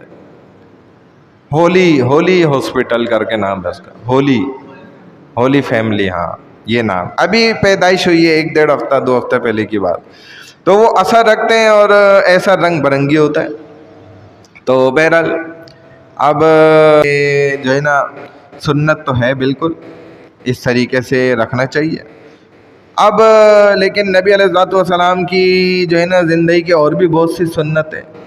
جیسے آپ صلی اللہ علیہ وسلم کے دندان مبارک شہید ہوئے, آپ صلی اللہ علیہ وسلم نے 2 پتھر بھی پیٹ پر باندھے. پھر آپ صلی اللہ علیہ وسلم جو ہے وہ غاروں کے اندر بھی چھپے, آپ نے ہجرت بھی فرمائی. کئی سارے آپ کے اور بھی, لیکن ہمیں ماشاءاللہ وہی سنت نظر آ جاتی ہے کہ جو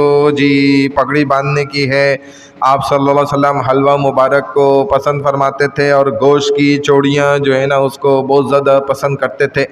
اور اس طریقے کی ہمیں باقاعدہ روایات اور حدیثیں سنت کے باقاعدہ ساتھ ماشاءاللہ یاد ہوتی ہیں. تو حضور علیہ الصلوۃ والسلام نے اس ممبر کو نا قبول فرما لیا.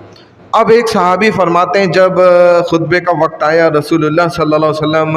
چلتے ہوئے آئے خطبہ دینے کے لیے, اس ممبر کے قریب ہی ابھی پہنچے, آپ خطبہ دینے کے لیے اس میں تشریف فرمائی ہوئے تھے. تو فسمعنا صوت البکا, ہم کیا دیکھتے ہیں, عجیب منظر, عجیب بات سننے میں آ جاتی ہے. اور وہ حیران کن بات کیا ہوتی ہے کہ ہمیں ایسے رونے کی آواز آنے لگ گئی جیسے اونٹنی اپنے بچے کے لیے چیختی ہے نا، ایسے زور زور سے بلبلا اٹھتی ہے اور رونے لگ جاتی ہے۔ تو کہتے ہیں ہم نے غور کیا تو بالکل جو دور وہ رکھا ہوا تھا نا، خشک تنے کا درخت کا بنا ہوا جو پرانا ممبر تھا نا، اس کی طرف سے آواز آ رہی تھی، وہ رو رہے ایسے زور زور سے۔ تو کہتے ہیں حضور صلی اللہ علیہ وسلم ممبر سے تشریف نیچے اترے اور آپ چل کر جو ہے نا اس ممبر کے قریب گئے، اور کہتے ہیں کہ آپ رسول اللہ صلی اللہ علیہ وسلم نے اس کو ایسے گلے سے چمٹا لیا، گلے سے لگا لیا اس کو، تنے کو درخت کا، رو رہا تھا ایسے بلک بلک، جیسے ایک بچہ رو رہا ہوتا ہے نا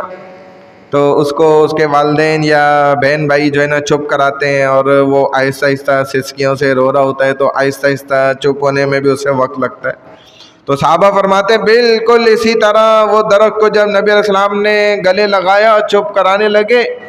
تو اس کی بھی سسکیاں جو ہے نا بالکل ایسی آہستہ آہستہ آہستہ آہستہ جو ہے نا کم ہوئیں، اور آخر کار وہ سکون میں آ گیا۔ اندازہ کریں ایسے نبی اللہ سبحانہ و تعالیٰ نے ہمیں عطا فرمائے کہ جن کے جو ہے نا فراق کے اندر لکڑی درخت کا تنا جو ہے سوکھا ہوا بھی وہ ایسے رو رہا ہے اور مچل رہا ہے، لیکن زندہ دل انسان جو ہے نا ان کو آپ غور کریں تو فرق نہیں پڑ رہا۔ نبی کریم صلی اللہ علیہ وسلم کی سنتوں کو توڑنے کے باوجود بھی ان کو اندازہ نہیں ہو رہا۔ تو ہمیں آپ دیکھیں نا تو یہ سعادت حقیقت میں ملی تو ہے لیکن ہم اس کی قدر نہیں کر رہے۔ اب حضور علیہ السلام ہجرت کے بعد جب مدینہ منورہ میں پہنچے، مسجد تعمیر فرمائی، پھر حضور صلی اللہ علیہ وسلم نے احکامات جاری فرمانا شروع کیے،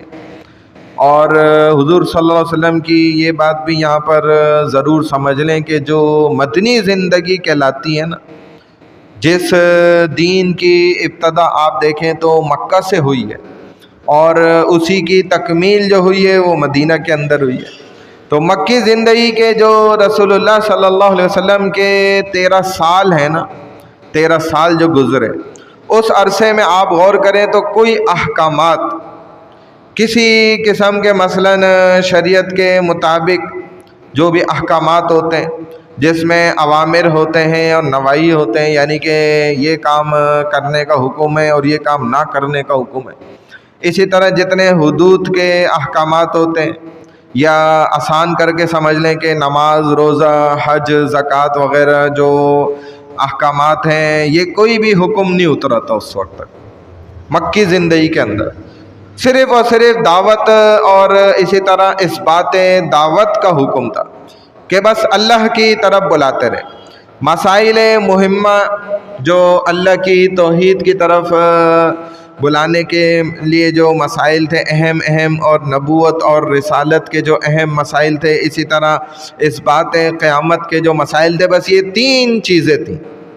پوری مکی زمانے کے اندر، دور کے اندر جو 13 سال کا تھا۔ یہ 3 باتوں پر، 3 مسائل پر حضور علیہ السلام نے اپنی زندگی کے 13 سال گزارے، 13 سال کا عرصہ، اور یہ کہلاتا ہے، اس کو کہا جاتا ہے پری ہجرہ۔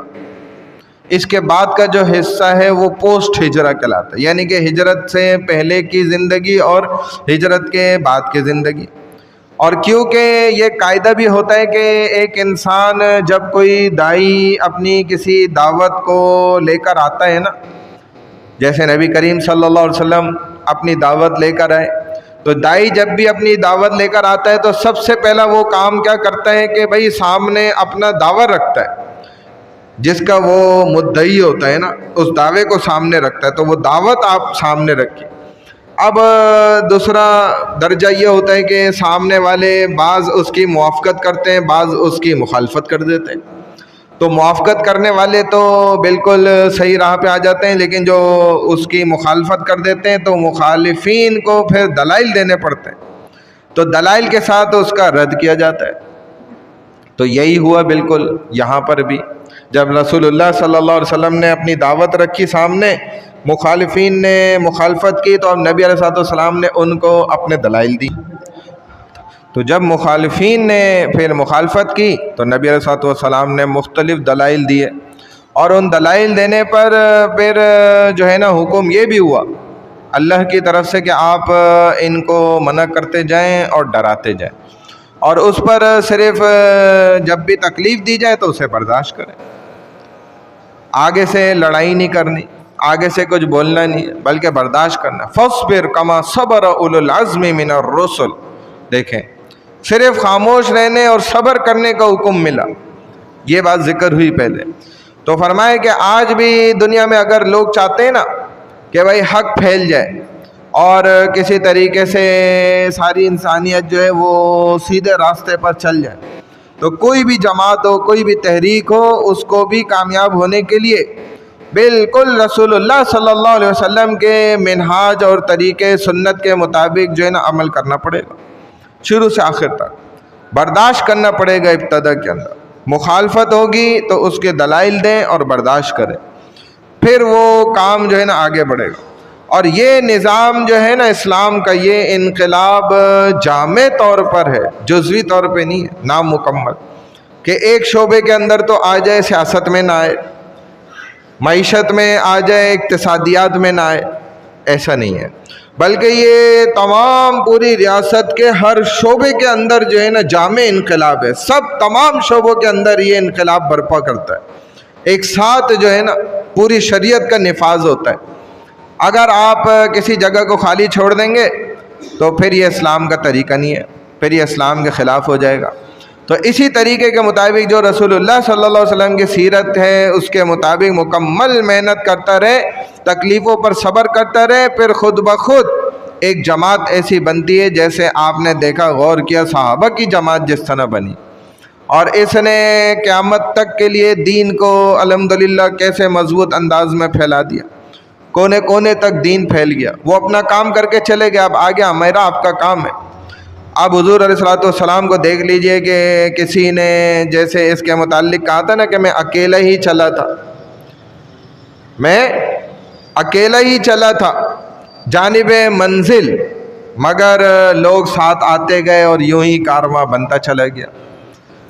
تو اکیلے تو چلے تھے رسول اللہ صلی اللہ علیہ وسلم بھی، ابو بکر رضی اللہ تعالیٰ عنہ ساتھ ہوئے، آپ کے راستہ دکھانے والے ایک یہودی تھا غیر مسلم، وہ تو چلو صرف راستہ کی رہنمائی کرنے کے لیے تھا نا،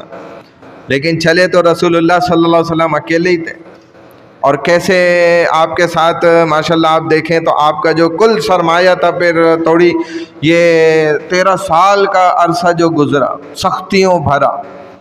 ایک ایک اذیت اور تکلیف برداشت کی، تو کہتے ہیں کہ کل 82 لوگ تھے آپ کے علاوہ، آپ کو ملا کے 83 لوگ، 83 یہ آپ کا کل سرمایہ تھا، جو حبشہ اور مدینہ اور مکہ یہ ساری جگہوں میں سارے صحابہ تھے، تو یہ کل سرمایہ ہی آپ کا اتنا تھا۔ ہجرت کر کے جو سارے کے سارے مکہ سے مدینہ پہنچے تھے، چھپ چھپ کے نکلتے تھے، کوئی ایک کر کے نکل رہے، کوئی 2 نکل رہے، کوئی 3 مل کے نکل رہے، 83 لوگ تھے۔ اب یہ لوگ کوئی عام نہیں تھے، یہ خالص کندن بن چکے تھے، یہ ایسے اب صحابہ کی جماعت تھی، ایسے افراد تھے کہ جو تمام ظلم برداشت کر کے جو ہے نا اور ان تمام مظالم سے گزر کر اب یہ خالص سونا بن چکے تھے، یہ اب عام انسان نہیں تھے، یہ خالص سونا بن گئے تھے، اس کے اندر کوئی بھی اب کھوٹ والا بندہ نہیں تھا۔ جیسے حدیث میں آتا ہے نا کہ 1000 اونٹ ہوتے ہیں، ایک اس میں کام کا ہوتا ہے، 1000 میں، اور یہ انسانوں میں بھی ہوتا ہے کہ 1000 انسان ہوتے ہیں، ایک ان میں ہوتا ہے جو واقعی صحیح کام والا بندہ ہوتا ہے، بڑا مشکل سے وہ ملتا ہے ڈھونڈنے ڈانڈ۔ تو یہ تو سارے ہی ماشاءاللہ جو 83 تھے نا، ان میں کسی میں کھوٹ نہیں تھا، باقی سارے کھرے، سارے مظالم جو دنیا کے تھے نا برداشت کر کے نکل کے آگے تھے، یہ خالص کندن بن چکے تھے۔ اب اصل میں جو مکی زندگی ہے یہ وہ زندگی ہے جس سے اسلام کو غلبہ ملا، فتح ملی ہے۔ تبھی امام مالک رحمہ اللہ فرماتے ہیں نا کہ مدینہ زیادہ افضل ہے دنیا کے تمام شہروں سے، حتیٰ کہ مکہ سے بھی افضل ہے۔ اور وجہ جو دلائل دیتے ہیں ان میں بڑی دلیل ایک یہ دیتے ہیں کہ آپ غور کریں تو مکہ بھی فتح ہوا ہے تلوار کے زور پہ، اور مدینہ اسلام کی اور محبت کے زور پر فتح ہوا۔ رسول اللہ صلی اللہ علیہ وسلم داخل ہو رہے ہیں اور کیسا آپ کا زبردست جو ہے استقبال کیا جا رہا ہے مدینہ کے اندر. مدینہ والے کیسے استقبال کر رہے ہیں. یہی تو وجہ ہے نا مدینہ کی خاصیت کی. اور غور کریں تو پہلا کام جو آپ نے کیا یہاں پر آ کر وہ مسجد کی تعمیر کی. اس زمانے میں بھی مسجد کا تصور وہ صرف نماز پڑھنے کا نہیں تھا جو آج ہم نے سمجھ لیا کہ بس جی مسجد جانا ہے نماز پڑھنے جانا ہے. نہ ہمیں وہاں سے کوئی دین سیکھنا ہے، نہ ہم نے وہاں مسجد سے کوئی اپنے مسائل دنیاوی حل کرانے، نہ ہم نے جو ہے نا دینی مسائل وہاں سے حل کرانے، نہ ہم نے اپنی بچی کی شادی کا جو مسئلہ ہے اس کو حل کرانا ہے. جو بچے کے ڈھیروں مسائل ہیں، جو ہمارے اپنے مسائل ہیں زندگی کے، جو معیشت کے مسائل ہیں، جو اقتصادیات کے مسائل ہیں، جو سیاست کے مسائل ہیں، جو ہمارے محلے کے مسائل ہیں، کوئی مسئلہ ذہن میں ہی نہیں کہ جو مسجد سے حل کرانا ہے. حالانکہ صحابہ کے لیے مسجد صرف مسجد نہیں تھی بلکہ مسجد وہ مدرسہ بھی تھی، اسکول کالج یونیورسٹی بھی تھی، اسی طرح پوری پارلیمنٹ بھی تھی، اسی طرح زندگی کے تمام جو اقتصادیات کے مسائل تھے، معیشت کے، سیاست کے، اس کے لیے بھی مسجد تھی. پارلیمنٹ ہاؤس مسجد تھی، پریزیڈنٹ ہاؤس مسجد تھی، اسی طریقے سے GHQ ہاؤس جو ہے وہ مسجد تھی. سارا نظام ہی مسجد سے ہوتا تھا. کوئی کام ایسا نہیں تھا جو مسجد سے باہر ہوتا. آج تو ہم دنیا کی بات کرتے ہوئے جو ہے نا مسجد میں اگلا بھی کہتا ہے بھائی بات نہیں کرو دنیا کی، مسجد اللہ کا گھر ہے، دنیا کی باتیں نہیں کرو ادھر. اور اصل بات کیا ہوتی ہے کہ اس نے چونا لگانا ہوتا ہے تو کہتا ہے باہر جا کے لگاؤں، ادھر زیادہ بڑا گناہ ملے گا نا، باہر چھوٹا گناہ ملے گا. یہ ذہن میں بات ہوتی ہے کہ میں نے تو جھوٹ بولنا ہے تو اب مسجد میں جھوٹ بلوا رہا ہے یہ بندہ مجھ سے. اس لیے دنیاوی باتیں کرنا ذہن میں کیا ہے جی مسجد میں حرام ہے. حالانکہ یہ بات نہیں ہے. رسول اللہ صلی اللہ علیہ وسلم کے زمانے میں بھی مسجد کے باہر کے مسائل بھی اندر حل ہوتے تھے. چاہے بچے کا رشتہ ہے، بچی کا رشتہ ہے، اس کے جاب کا مسئلہ ہے، A to Z زندگی کے مسائل جو ہیں مسجد سے حل ہوتے تھے، سارے تمام مسائل. بلکہ ایک اسلامی ملک کے ایک کوئی سمجھدار بندہ تھا یا غالباً وہ سربراہ تھا، ایک تھوڑا عرصہ پہلے کی بات ہے، تو اس نے یہ بات بھی کر دی تھی جس جرم کی پاداش میں اسے سزا بھی ملی تھی کہ اس نے کہہ دیا تھا بھائی یہ جو مسجد کے تم دیکھتے ہو نا مینارے ہیں اور یہ جو قبے ہیں گنبد جو بنے ہوئے ہیں یہ تو ہیلمٹ ہیں مسلمانوں کے، یہ تو مسلمانوں کے میزائل ہیں بنے ہوئے، یہ جو مینار بنے ہوئے ایسے لمبے لمبے ماشاءاللہ، یہ میزائل کا کانسیپٹ دیتے ہیں. یہ تب سے جو ہے اللہ نے مسلمانوں کے حوالے کی ہیں چیزیں، اور یہ خاموش میزائل ہیں جو کھڑے ہوئے ایسے، اور باطل کو بڑی خاموشی کے ساتھ جو ہے ہلاک کر دیتے ہیں، توڑ دیتے ہیں. ان کو تو آپ کی ان مساجد کے اگر واقعی میں صحیح یہ میزائل کھڑے ہوئے، ہمارے تو چھوٹے چھوٹے کھڑے ہوئے نا اور ہمارے ادھر تو وہ گنبد بھی نہیں ہے نا ایسا. لیکن یہ تو مسجد کی شان ہی یہی ہے، یہ میزائل ہوں بڑے بڑے. تو اس پر اس کو جو ہے نا پکڑ لیا گیا تھا اور سزا دے دی گئی کہ بھئی یہ کیا سوئی ہوئی قوم کے دماغ میں تم ایک نیا جذبہ پیدا کر رہے ہو اور انہیں اصلیت سمجھا رہے ہو ان کے مسجد اللہ کے گھر کی، یہ تم کیا کرنے لگ گئے ہو.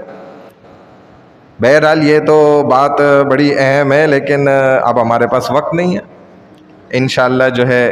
اگلے ہفتے اس بات کو یہیں سے ہم کنٹینیو کر لیں گے. اللہ تعالی ہم سب کو عمل کرنے کی توفیق عطا فرمائے. سبحان اللہ وبحمدہ، سبحانک اللہم وبحمدک،